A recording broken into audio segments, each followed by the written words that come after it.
Welcome back to the Cheeky Crypto Podcast with your hosts, Mike, JB, and Chris. Many thanks for listening in, liking, and subscribing. If you haven't done so, do us a favor and smash that like and subscribe button and turn on all notifications. We really do appreciate it. If you haven't joined the Discord or Patreon, link is in the description down below. A fantastic community talking crypto 24/7. Guarantee you won't be disappointed, and most importantly, it's absolutely free to join. Now let's get into this interview with Sean from 𝗕𝗓𝗪. Sean, can you please introduce yourself? Let us know a little bit about how you got involved in crypto and starting 𝗕𝗓𝗪. Yeah, so I am a co-founder of 𝗕𝗓𝗪. So 𝗕𝗓𝗪 is a Cardano wallet. It's an extension and mobile right now. So we just launched iOS, or I should say Apple gave us approval to launch it just a few days ago. And then also we have it on Android. And so our angle on the market, or our goals are to be a user-friendly wallet, to bring everything all in one location. So it's not requiring you to send several transactions, to go to a centralized exchange, to go across several endpoints on the internet, that sort of thing. So next up, we have our dashboard, which is going to be integrating everything all in one place. It's going to be kind of like the extended version of the wallet, but it'll be kind of a DeFi all-in-one hub. And so my background is in user experience and psychology. And so that's kind of how 𝗕𝗓𝗪 started, was back in the DeFi summer. There was MetaMask and Uniswap, and I was always kind of frustrated with the way things were. I remember I had to look up YouTube videos trying to figure out, why won't my token show up in the wallet, and what's slippage, and, all of those things that we had to learn. But there was a good opportunity with Cardano with the smart contracts last year, and there wasn't a MetaMask-like wallet solution. So yeah, we took on the risk, took on the challenge, and yeah, I mean that's our focus really, is to improve user experience and try to bring Web 2 into Web 3 and into Cardano. So that's what we're doing with 𝗕𝗓𝗪. Excellent, Sean. It's great to have you on the channel again. Really look forward to this interview. So I'd like to ask you, obviously, you've touched on it a little bit, but what is 𝗕𝗓𝗪𝗪 and what are its current features? Yeah, so right now we have the web extension and the mobile apps. And so current features are the basic wallet functionality. So you can send and receive, you can store CNTs and Cardano, store your NFTs. There's the ability to listen to your NFTs, or if there's video, you can do those things. Also, we just now support fractionalized NFTs. So those 𝗏, I don't know if you follow 𝗏 at all, but they're one of the first with fractionalized NFTs. And so you can listen to your NFTs there in the wallet and check them out. It's pretty basic, but transactional history, of course. But then on the mobile side, we have the dApp connector. So we have 2 dApps right now, which are NFT marketplaces. And the reason why we did that for launch, since we just launched open beta this last month, is because we have the DEX aggregator in the mobile apps. And so you can make your swaps from all of the DEXs right on your phone. So, if you're like on the train or commuting or whatever, you have those available. And, we wanted to have something for the dApp store, basically. So we picked 2 NFT marketplaces, and now we're going to be expanding everything as we get out of open beta. And then the only other thing, I guess, is like some personalization you can do in the wallet. So there's like the faceplates you can change, and we're going to be adding a lot more soon to make it a little bit cooler. Add your favorite NFTs, your favorite NFT projects, that sort of thing. So you can have like a Claymates faceplate or something like that. And then we have hardware wallet support and ADA staking on the web. So I think I covered everything. But we're also, we're going to be adding a lot more as we move forward. But hopefully I covered everything. Yeah, it sounds exciting. But can you touch a little bit more on the audio and video support that you guys have?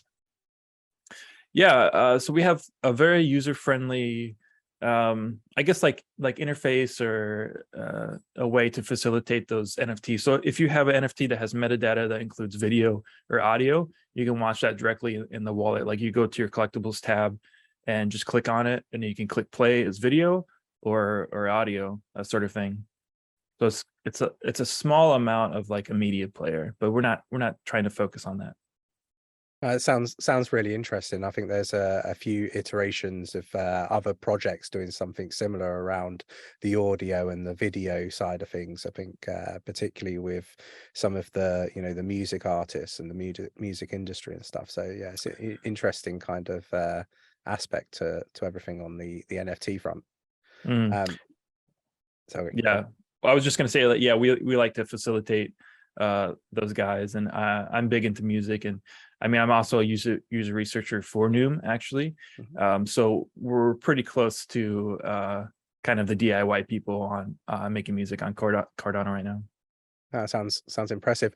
What are the future sort of features that you're working on for Gira Wallet, just out of interest?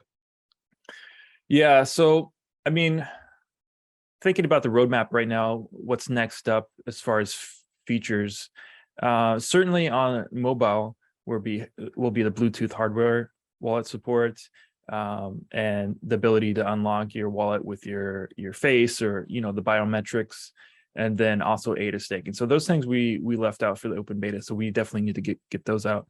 Adding the DEX aggregator to the extension. So some of these features kind of already exist, but we need to bring them full circle into the entire platform. So those will be the next features that are coming out. And then on the Gira side, we actually have a governance token.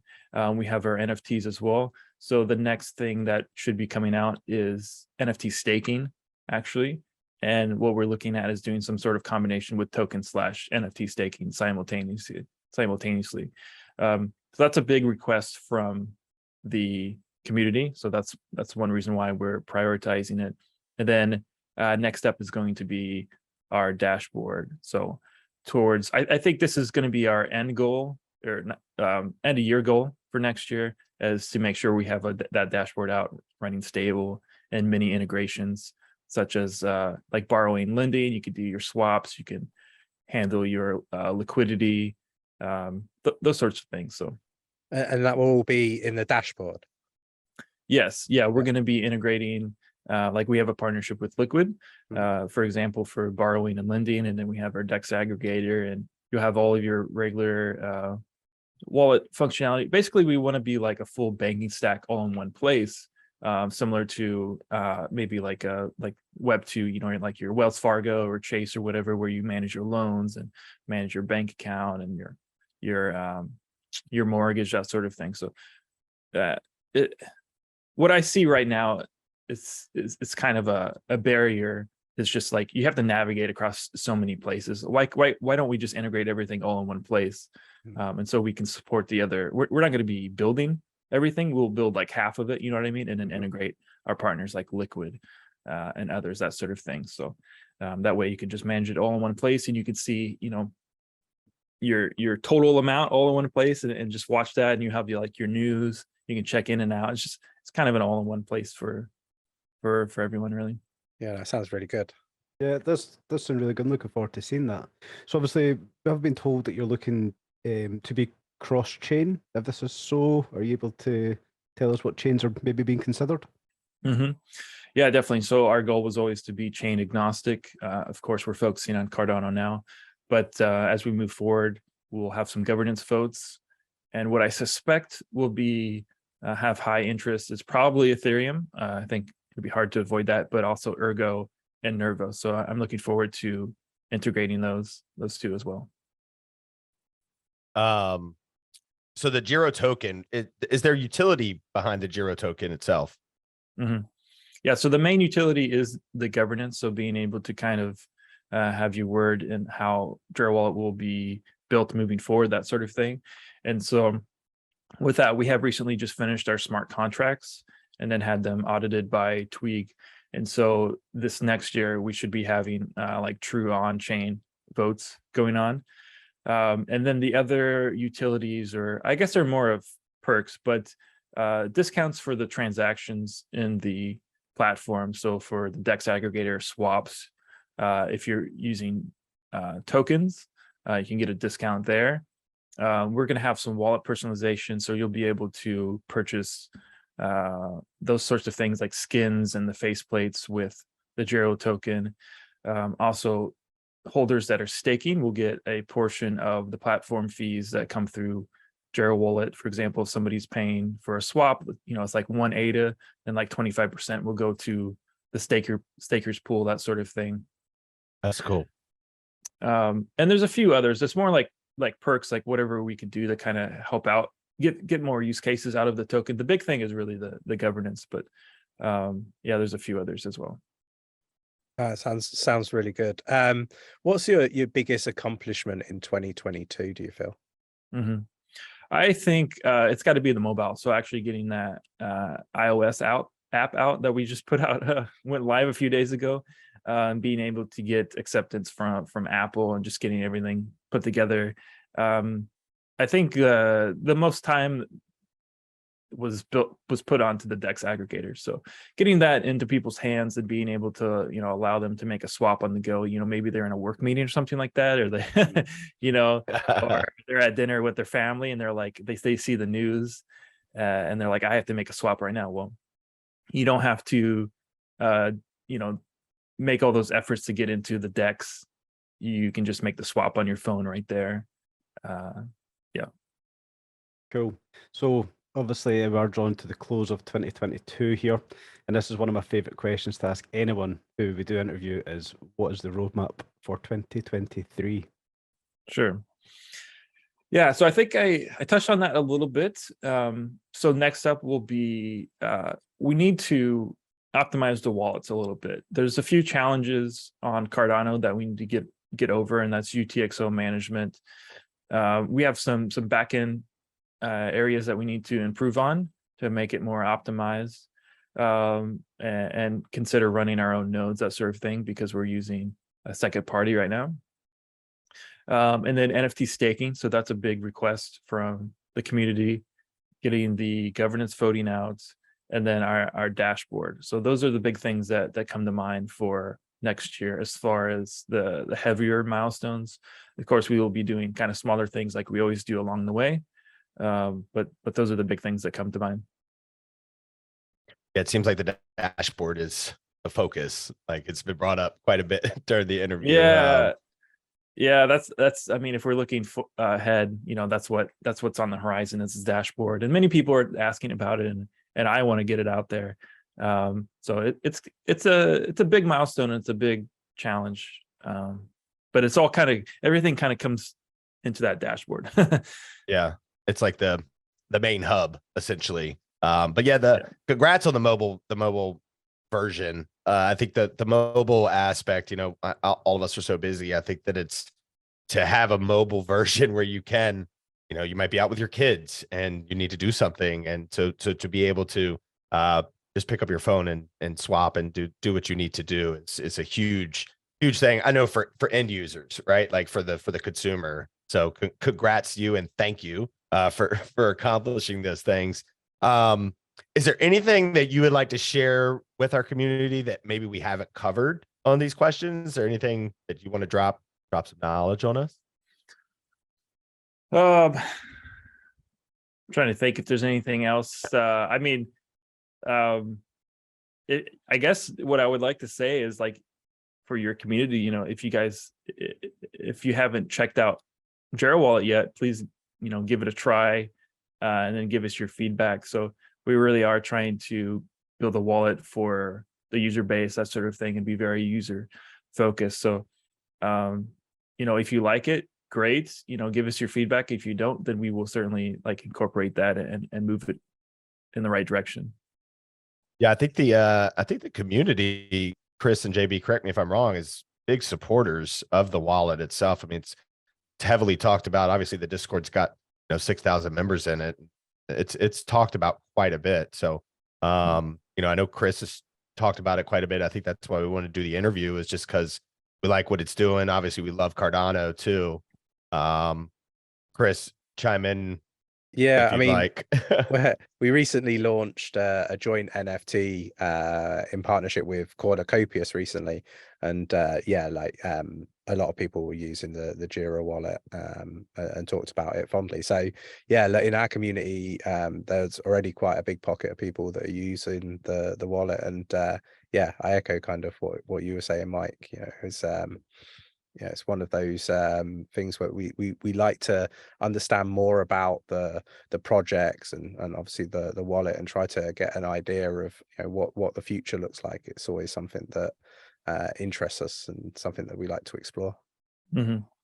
Yeah, no, that sounds awesome. I think as time goes on, we're gaining more and more traction, and we're really trying. And I think you know, maybe just 6 months ago, it kind of felt like no one really knew who we were, that sort of thing. So we've made a lot of progress, and we continue to compound on that. And it's kind of like, it's really nice because it's really organic growth in the bear market, and it's really bad right now, and our numbers are going up. So that's a huge thing for us.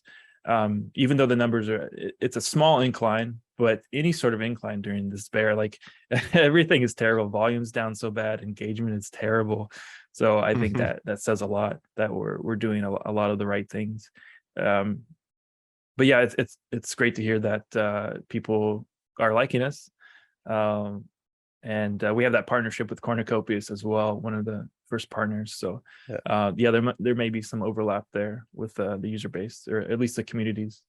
Yeah, for sure. I think it is always interesting, you know, how the growth changes, you know, bear market, bull market, and the types of individuals that you have stay. It's been a really interesting experience, particularly with like everything FTX and Luna and Celsius, BlockFi, and so forth. So yeah, any growth is a real big positive in a market like we're in at the moment, for sure. Absolutely. Yeah. Sean, how long have you been involved in crypto in general, just for you personally? Yeah, it's about 2015. I remember the first time I kind of found out about it. I may have heard about Bitcoin or something beforehand, but I watched the documentary on Netflix actually about some of the early, I guess the way that it was scoped was like about Tor and all the corruption related to Bitcoin and all the people that kind of got in trouble. But it was more, it was a little bit informational as well, like what Bitcoin was about. And it was kind of against the banking system. I think that's what resonated most with me. And yeah, I just started learning more about Bitcoin and then Bitcoin mining. And at the time, the apartment I lived in actually didn't charge for electricity, or they paid for electricity. So you could, so you could mine, right? You can mine and not have to pay the electricity bill. But don't let them know that. That's when I first found out about it, and then I kind of moved to Ethereum, started dabbling into things. So I didn't really get heavily invested until after 2018. Luckily, it was kind of I didn't get caught up in the hype. I may have bought a small amount, I can't remember, but I remember I bought the first major purchase was like Ethereum at 600 on the way down, and then it just kept going. We've all been there on that one. Yeah. And I mean, at this point, that wasn't a bad buy, but and then DeFi, like basically, I kind of just was interested. I got into VeChain and other things, and started getting into alts. And there was DeFi summer. That's when I really got involved. And then when smart contracts came around, Cardano, I guess it was kind of the turn of last year, the beginning of last year, is when I got more heavily involved in Cardano. Yeah, all the words you're saying, our community is just going to love you more and more, right? The VeChain, the Cardano, like I'm a chain maxi, I'd have to say. Oh yeah. But that's not what this is about. But yeah, I was just curious. Everyone that comes on, I'm always curious what their crypto journey has been, because obviously we've all have completely different journeys, right? So just curious. Yeah, that's all I got. It's always cool to hear about all of the different journeys, for sure, how people get involved in it. And I think mine's kind of unique, and I don't know, maybe I'm biased, but like the way I've gotten involved in building in DeFi and blockchain is from a user experience, or experimental psychological standpoint. So I'm very much interested in improving UX for blockchain. And I'm not so much about the technical, because I don't quite understand it. I'm not a developer, but I do understand how to improve user experience or provide users, what they need, that sort of thing.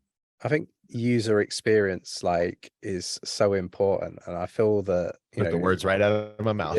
yeah, it's one of those that's like, it seems to get overlooked massively, and it surprises me, like, that we don't hear more people talk about it. So it's very refreshing.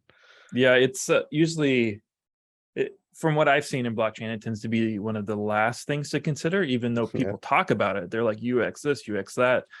I think the term UX is used very broadly and maybe misunderstood a little bit. Sometimes people use it as like the UI, or if something looks pretty, that sort of thing. But the the way a platform looks or the UI looks is just actually a very small part of what UX is.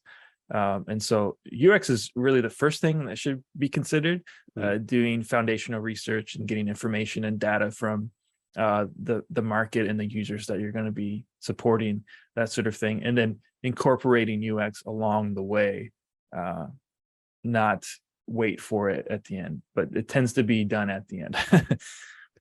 Yeah, definitely. Yeah, the user experience is huge. I mean, for someone, coming into it, when I came into crypto and, started learning about everything, I mean, a lot of the stuff that I was trying to use was just very difficult to use. So, I can imagine anybody that's coming in now, I mean, even a year later, the amount of things like Jira Wallet and things like that can help the now consumer base come in and just be simple. If they could just make things simple, right? Like Jira Wallet, then we'd probably have more people involved in the space. I think, because I got frustrated in the beginning of my crypto journey, just trying to figure everything out. So, kudos to you for thinking first end user, right? And then worrying about what it looks like at the end of it. So just to kind of put it in the simple form, it matters what your consumer, if you're making a product, your consumer should be able to use it simple. It shouldn't be, I shouldn't need a, science degree to figure out how to use a app or something, right? Yeah. Yeah. And we still have a long way to go. I think it's like in the industry, if people are pushing the envelope, it gets better and better, I guess, as far as like technology and stuff like that. Look at cars, like they were much different early on. And I'm sure people were always trying to improve it and make it more user-friendly, that sort of thing. So you don't have to like crank the engine in the front or whatever. I don't know if you've seen like the old cars. So we do focus on the user experience, but we do also have a long way to go. So I think the biggest challenge right now is the seed phrase. So I think that's the biggest obstacle. And unfortunately, it's pretty early on in the account creation, where maybe a new user may come to Cardano and try out the wallet, but they get to that seed phrase part of it. And, it's kind of like, what is this? I have to keep track of this, and there's vulnerability and risk attached to it, that sort of thing. So that's something that we'll have to get around moving forward as a non-custodial solution. I know as a custodial solution, it's pretty easy and kind of a preferred user experience, but I think that's the biggest hurdle that we need to get over. And then there's kind of the UTXO management on Cardano. That's one thing that is just kind of very new to people in general. Everyone's used to like their Visa credit card or the account model, that sort of thing. So we'll have to get creative and scale a little bit for that to basically make it so people don't have to think about it. And right now, if you have 1,000 UTXOs or a bunch of NFTs, then it creates a problem, and people think it's the wallet, and it partially is, but it's kind of just a part of being on Cardano right now. Yeah, seed phrases can be a terrifying thing, because that disclaimer, and you hear of so many people losing their seed phrases, but once you get to that point, when you said it just now, I was like, oh, where's my seed phrase at for my, MetaMask or whatever, so, yeah, it can be a little scary sometimes, but I think that's what scares people the first time. It's like, oh, this is real. This is like going to be work. So I think the best thing you can do now is try to be to communicate the value of it and be very transparent to new users. So at least they don't get scared away by seeing their 15-word seed phrase or whatever, that sort of thing. I do welcome the time in the future when we come to the point when seed phrases aren't a thing you know, whether it's biometrics, whether it's, you know, whatever comes of it. I personally look forward to the time when we don't have seed phrases, we don't have passwords. There's a simple solution out there. I look forward to seeing it. Mhm. Yeah, I think we'll definitely get beyond that. I think we have to in order to have mass adoption.